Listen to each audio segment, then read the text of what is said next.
Selamat pagi saudara, kita jumpa pada hari Rabu tanggal 2 Desember 2020. Pagi ini saya ajak kita melihat Amsal Sulaiman pasal 16 ayat 4. Firman Tuhan berkata sebagai berikut.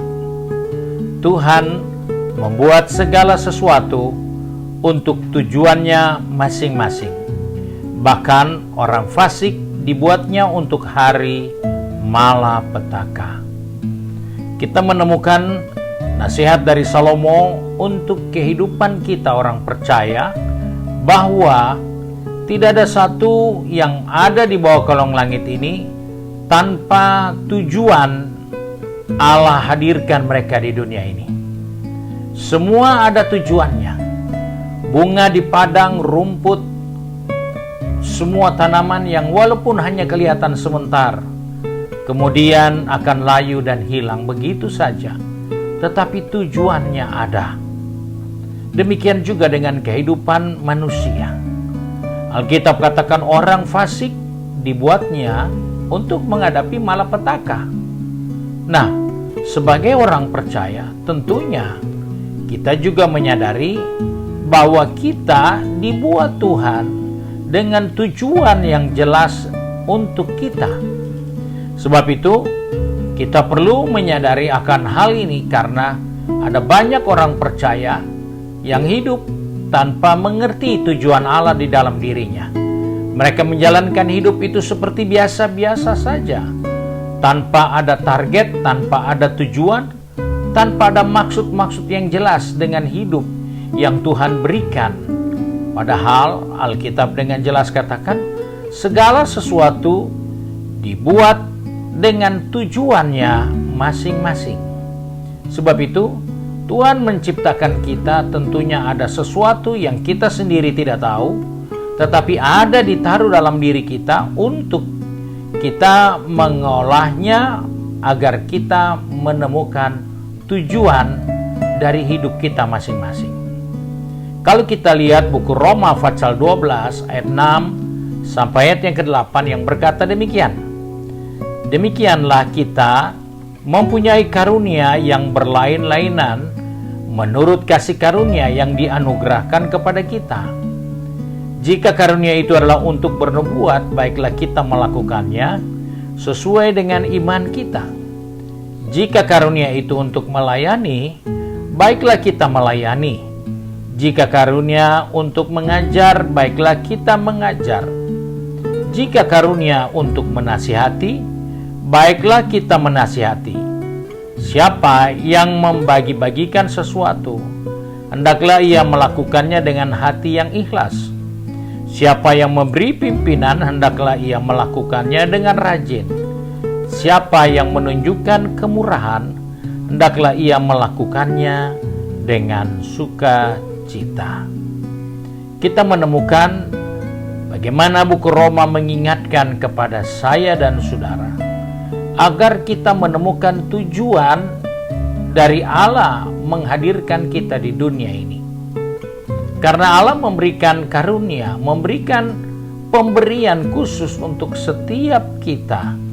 Dan setiap pemberian itu berbeda-beda. Tetapi tujuannya tentunya untuk mempermuliakan Tuhan. Nah, sebab itu, sebagai orang percaya kita tidak bisa pasif.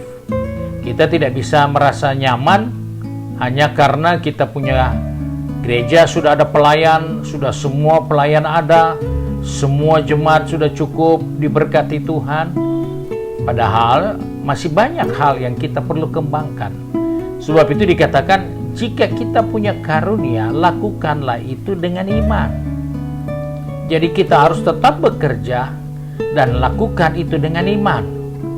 Jika karunia kita itu untuk melakukan yang diingatkan oleh firman Allah, lakukanlah dengan hati yang ikhlas. Jangan pernah merasa terpaksa. Jangan pernah merasa karena dia didesak oleh hamba Tuhan, oleh gembala, oleh pelayan lainnya untuk melakukan sesuatu. Tapi lakukanlah dengan ikhlas. Itu nasihat firman Allah. Karena karunia itu akan lebih jelas dalam diri kita ketika kita melakukan dengan ikhlas. Bahkan dikatakan lakukanlah dengan rajin. Jadi Alkitab mengingatkan untuk kita jangan pasif, jangan malas, tetapi rajin mengerjakan segala sesuatu untuk kita temukan tujuan Allah di dalam hidup kita. Bahkan dalam melakukan itu juga jangan lupa, lakukanlah dengan sukacita. Jangan suka bersungut dalam melakukan sesuatu. Jangan suka merasa bosan untuk melakukan segala sesuatu. Tapi lakukanlah dengan sukacita. Karena di dalam melakukan hal-hal yang seperti itu, kita akan menemukan tujuan yang makin jelas yang Tuhan taruh atas setiap diri kita, setiap kehidupan kita. Bahkan Rasul Paulus katakan di dalam Kolose 3 ayat 17, dia katakan seperti ini, dan segala sesuatu yang kamu lakukan dengan perkataan atau perbuatan, lakukanlah semuanya itu dalam nama Tuhan Yesus, sambil mengucap syukur oleh Dia kepada Allah Bapa kita. Kita menemukan dalam kita mengembangkan karunia-karunia itu, lakukan dengan iman, lakukan dengan ikhlas, lakukan dengan rajin, lakukan dengan sukacita. Baik itu dalam bentuk perkataan maupun dengan perbuatan, lakukanlah itu dalam nama Tuhan Yesus. Banyak kali kita melakukan itu karena kita ingin nama kita. Kita ingin jangan orang lain tersinggung dengan diri kita. Tapi lakukanlah itu dalam nama Tuhan, karena Tuhan yang memberikan karunia itu untuk kita mempermuliakan Tuhan. Dan lakukanlah dengan mengucap syukur. Sebab itu kita harus mulai belajar melakukan segala sesuatu untuk menemukan tujuan Allah dalam diri kita. Misalkan tujuan Allah mau memakai kita dalam hal doa, maka walaupun itu namanya doa, tapi itu harus diajar dan kita belajar. Karena itu Yesus pernah mengingatkan murid-muridnya ketika murid-muridnya meminta, Tuhan ajar kami berdoa. Jadi dengan kata lain, kalau karunia itu adalah ternyata karunia untuk berdoa, baik itu doa syafaat, doa untuk orang sakit, doa untuk pekerjaan Tuhan, doa untuk apa saja, lakukanlah dengan mulai belajar. Karena tidak akan ada pekerjaan yang kita bisa kerjakan dengan sempurna tanpa kita mulai belajar. Dan yang kedua, apa yang kita harus kerjakan, lakukanlah itu dengan peka terhadap keadaan yang ada. Jangan asal kerja tanpa melihat keadaannya seperti apa yang kita sedang kerjakan. Jangan kita kerjakan hanya karena ingin mencapai target kerja kita. Kita mengerjakan hanya untuk menyenangkan orang lain. Kita mengerjakan hanya untuk mencari kesenangan kita, tetapi peka. Biarlah kita kerjakan ini dengan selalu menjaga hubungan kita dengan Tuhan, supaya jangan kita kerja ternyata bukan itu yang Tuhan mau. Kita sudah memboroskan tenaga kita memboroskan kekuatan kita, ternyata bukan itu. Ada banyak contoh di dalam Alkitab, orang yang bekerja tetapi ternyata bukan itu dimaksudkan Tuhan. Dia kerjakan adalah keinginannya sendiri. Hal ini harus diwaspadai karena tidak peka.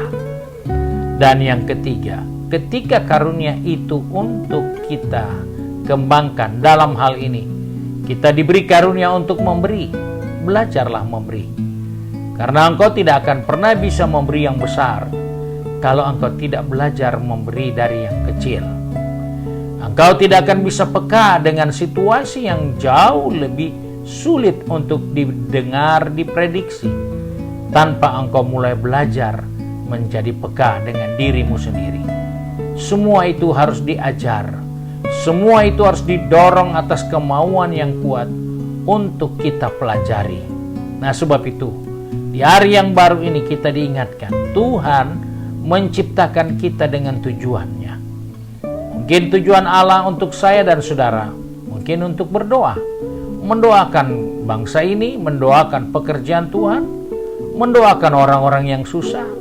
Bahkan juga mungkin dengan keadaan yang ada kita harus peka, bukan hanya sekedar berdoa dan berdoa, tapi kita harus tahu ada tempat lain, ada kondisi lain di mana Tuhan suruh kita mendoakan hal-hal yang kita tidak pernah pikirkan terlebih dahulu. Tapi karena kita peka dengan Tuhan, maka doa kita akan dibawa ke sana. Dan juga dalam hal memberi, jangan kita berhenti mencoba. Lakukanlah mulai dari yang kecil, maka kita akan diberi kemampuan untuk melakukan hal-hal yang besar. Mari kita satu di dalam doa. Kembali kami datang kepada Bapa di surga di hari yang baru ini dengan bersyukur, karena oleh kasih setia Tuhan, Engkau punya rencana dengan kehidupan kami, dengan tujuan yang mulia dalam kehidupan ini. Namun sampai hari ini seringkali kami lupa. Sampai saat ini seringkali kami tidak menggunakan waktu untuk menemukan karunia-karunia yang Tuhan sudah percayakan bagi kami. Sebab itu tolong kami Bapa supaya kami mulai belajar. Mulai dari doa, mulai belajar dengan peka, mulai belajar untuk dapat melakukan apa yang Tuhan percayakan bagi kehidupan kami. Sebab itu tolong kami Bapa, pegang tangan kami, atur langkah kaki kami, agar kami dapat melakukan apa yang Tuhan inginkan. Ajar kami untuk mulai memberi sebagaimana Engkau mengajar kami, dan Engkau sudah memberikan yang terbaik bagi kami. Biarlah kami dapat menggunakan waktu yang ada ini untuk kami mempermuliakan Tuhan melalui karunia, melalui tujuan, melalui potensi yang Tuhan taruh pada diri kami masing-masing. Sehingga baik yang pergi bekerja, baik yang berbisnis, maupun yang studi, ataupun yang tinggal di rumah, kami ada di dalam tujuan Allah. Kami mengerjakan rencana-rencana Tuhan yang besar dalam kehidupan ini, sehingga Engkau dipermuliakan dalam kehidupan kami. Dan kami selalu tetap peka untuk mengerti apa yang menjadi rencana dan kehendak-Mu. Terima kasih Bapa untuk berkat-Mu yang Engkau sediakan bagi kami hari ini, baik itu berkat jasmani, terlebih berkat rohani. Biarlah Bapa di surga dipermuliakan. Kami mulaikan hari yang baru ini dengan bersyukur di dalam nama Tuhan Yesus Kristus, Juru Selamat kami, majikan kami yang baik dan setia. Haleluya. Amin. Puji Tuhan, hari ini hari Rabu di mana Peluap akan beribadah. Ibu-ibu dapat beribadah di ruang Alfa Omega, ataupun dapat mengikutinya di YouTube channel dan di Facebook page. Tuhan Yesus memberkati.